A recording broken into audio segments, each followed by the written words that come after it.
Next topic है scope of financial management. Scope basically means subject matter, basically कि हम financial management में study क्या करने वाले हैं, क्या क्या कंसेप्ट्स को इसमें हम कंसीडर करने वाले हैं, दैट इज़ आवर स्कोप। जो पहले जो फाइनेंशियल मैनेजमेंट का स्कोप था वो बहुत ही नैरो था, बट जैसे जैसे बिजनेस एनवायरनमेंट जो है वो चेंज हो रहा है, जैसे जैसे जो फाइनेंस की इम्पोर्टेंस, जो मैनेजमेंट की इम्पोर्टेंस जो है वो बिजनेसेस को पता लग रही है, वैसे वैसे जो स्कोप है फाइनेंशियल मैनेजमेंट का उसमें और जो टॉपिक्स हैं वो इंक्लूड हो रहे हैं। बेसिकली कुछ टॉपिक्स मैंने मेंशन किए हैं जो इसके स्कोप में इंक्लूडेड हैं। स्कोप बेसिकली है क्या? स्कोप मतलब एरिया, कि फाइनेंशियल मैनेजमेंट में आप क्या क्या स्टडी करोगे बेसिकली। ठीक है, तो हम यहाँ पे स्टडी करेंगे कुछ टॉपिक्स को। First one is financial planning. इसमें हम क्या करते हैं, फाइनेंस से रिलेटेड प्लानिंग मतलब इसमें हम डिटरमाइन करते हैं फर्म की objective, policies, procedures related with finance. Okay, next one is financial forecasting. इसमें हम फाइनेंशियल फोरकास्टिंग भी करते हैं, जिसमें हम हमारी जो फाइनेंशियल रिक्वायरमेंट्स हैं उनके बारे में एक अनुमान लगाते हैं, मतलब एस्टिमेट करते हैं कि फ्यूचर में हमें कितने फाइनेंस की रिक्वायरमेंट होने वाली है। नेक्स्ट हम इसमें स्टडी करेंगे, मतलब ये बेसिकली टॉपिक्स हैं जो हम टॉपिक्स या फिर चैप्टर्स जो हम स्टडी करने वाले हैं फाइनेंशियल मैनेजमेंट में। Next is sources of funds. इसमें हम बहुत सारे सोर्सेज देखेंगे जहाँ से हम फंड्स को एक्वायर कर सकते हैं। फंड्स इंटरनल सोर्सेज भी होते हैं, कुछ एक्सटर्नल सोर्सेज भी होते हैं। हर किसी की मतलब जो कॉस्ट होती है वो डिफरेंट होती है। ओके, मतलब बहुत सारे सोर्सेज जो हैं हमारे पास अवेलेबल, उसके बारे में हम स्टडी करेंगे, मतलब सोर्सेज ऑफ फंड्स में। Next is cost of capital. Cost of capital मतलब जब आप कैपिटल अरेंज करोगे तो उसके लिए आपको कुछ पे करना पड़ेगा। तो कॉस्ट ऑफ कैपिटल बेसिकली वो रेट होता है जो कंपनी को पे करना पड़ता है to the suppliers of funds. जो पर्सन उनको सप्लाई कर रहे हैं फंड्स, उनको जो उनको पे करना होता है, that is cost of capital. इसको भी डिटेल में हम आगे डिस्कस आउट करेंगे। Next one is capital structure. Capital structure means proportion of owned capital and डेप्ट, कि इक्विटी, बेसिकली इक्विटी और डेप्ट का क्या प्रपोर्शन रहेगा वो हम किस में डिसाइड करते हैं, कैपिटल स्ट्रक्चर में। Next one is capital budgeting. हमारे पास इन्वेस्टमेंट डिसीजन में 2 डिसीजंस होते हैं कि हमें कितना पैसा करंट एसेट्स में इन्वेस्ट करना है और कितना पैसा हमें नॉन करंट एसेट्स में इन्वेस्ट करना है। तो decision about investment in non current asset, वो डिसीजन जिसमें हम ये देखते हैं कि हम नॉन करंट एसेट्स में कितना इन्वेस्ट करें, वो क्या है, capital budgeting. So capital budgeting is decision related to investment in non current asset, और decision relating to investment in current asset that is called as management of working capital. ठीक है, इसमें भी बहुत सारे डिसीजंस होते हैं। अब कैपिटल बजटिंग में हम ये देखेंगे, जैसे लॉन्ग टर्म में तो इन्वेस्ट करना है, कितना टेंजिबल एसेट्स में इन्वेस्ट करना है, कितना इंटेंजिबल एसेट्स में इन्वेस्ट करना है, और working management of working capital में कितना कैश में इन्वेस्ट करना है, कितना इन्वेंट्री में इन्वेस्ट करना है। बहुत सारे टॉपिक्स इसमें इंक्लूड होते हैं। Okay, next one is dividend policy, जिसमें हम देखते हैं जो भी हमने प्रॉफिट्स अर्न किए हैं उसे हमें कैसे अप्रोप्रिएट करना है, कितने प्रॉफिट्स हमें अपने बिजनेस में रखने हैं और कितने प्रॉफिट्स हमें एज अ डिविडेंड जो है वो डिस्ट्रीब्यूट करने हैं। मतलब स्कोप में वो सारे टॉपिक्स इंक्लूड होंगे जो हम फाइनेंशियल मैनेजमेंट में स्टडी करेंगे, जो इसका सब्जेक्ट मैटर है बेसिकली। ओके, इसमें आप बहुत सारे मतलब टॉपिक्स जो हैं वो इंक्लूड कर सकते हो। So basically this is scope of financial management. But जो फाइनेंशियल मैनेजमेंट, मैंने जैसे बताया, फाइनेंशियल मैनेजमेंट का जो स्कोप है वो डे बाय डे वाइडन हो रहा है। बहुत सारे न्यू टॉपिक्स इसमें इंक्लूड हो रहे हैं। Okay, so this is our scope of financial management. Next is functions of financial management.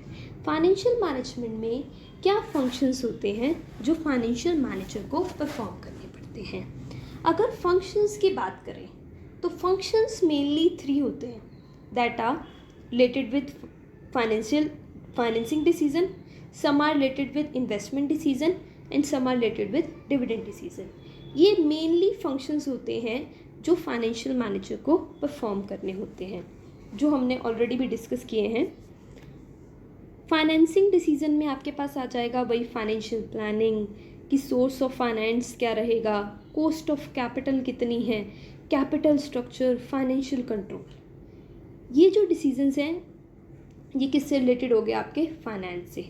वही इन्वेस्टमेंट में मैंने आपको बताया था कि इन्वेस्टमेंट डिसीजन में हमारे पास बेसिकली 2 डिसीजंस होते हैं कि कितना बेसिकली इन्वेस्टमेंट डिसीजन में हम ये डिसाइड करते हैं कि हमें कहाँ इन्वेस्ट करना है। तो हमारे पास 2 ऑप्शंस है, कितना पैसा हमें करंट एसेट में इन्वेस्ट करना है और कितना पैसा हमें नॉन करंट एसेट में इन्वेस्ट करना है।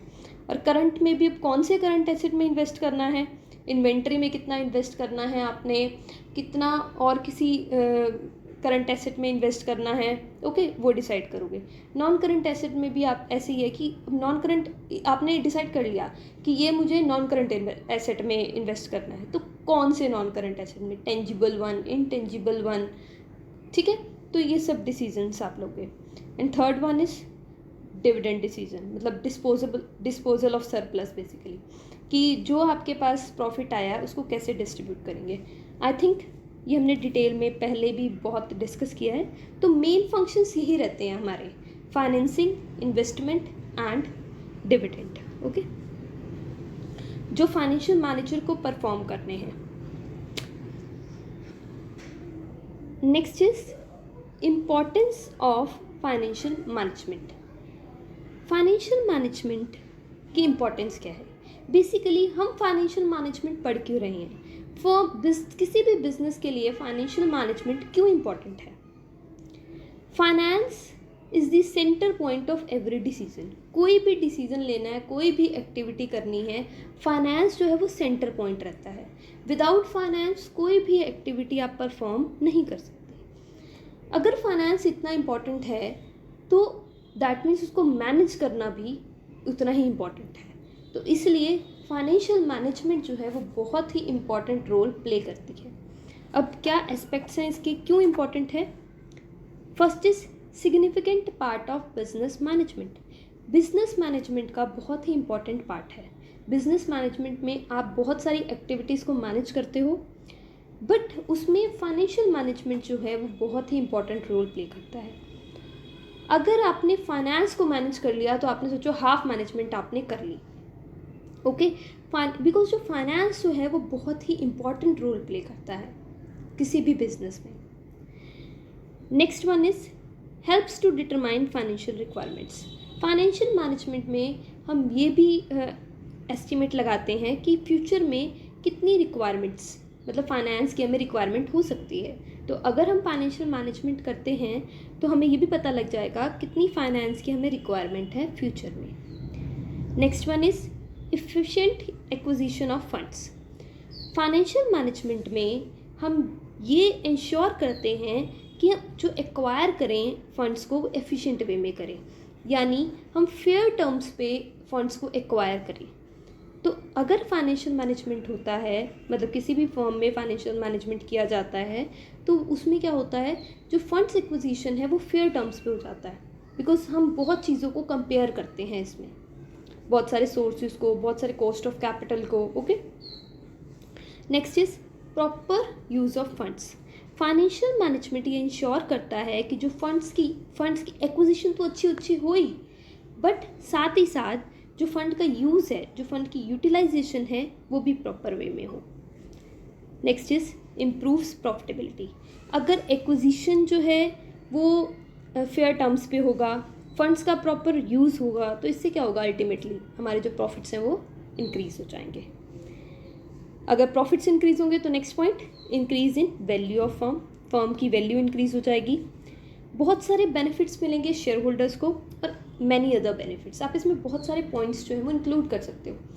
बेसिकली फाइनेंशियल मैनेजमेंट जो है वो हर एक बिजनेस के लिए बहुत ही इंपॉर्टेंट है, बिकॉज फाइनेंस जो है वो लाइफ ब्लड है हर एक बिजनेस का। तो ये बहुत इंपॉर्टेंट है कि हम फाइनेंस को मैनेज करें, ताकि हम अपने ऑब्जेक्टिव को अचीव कर पाएँ। ओके, आज के लिए बस इतना ही। Thank you so much for watching the video. I hope आप सबको ये टॉपिक्स क्लियर हैं। आपको ये लेक्चर कैसा लगा मुझे कमेंट करके ज़रूर बताएं। अगर आपकी कोई क्वेरी है तो आप मुझे वो भी कमेंट कर सकते हैं।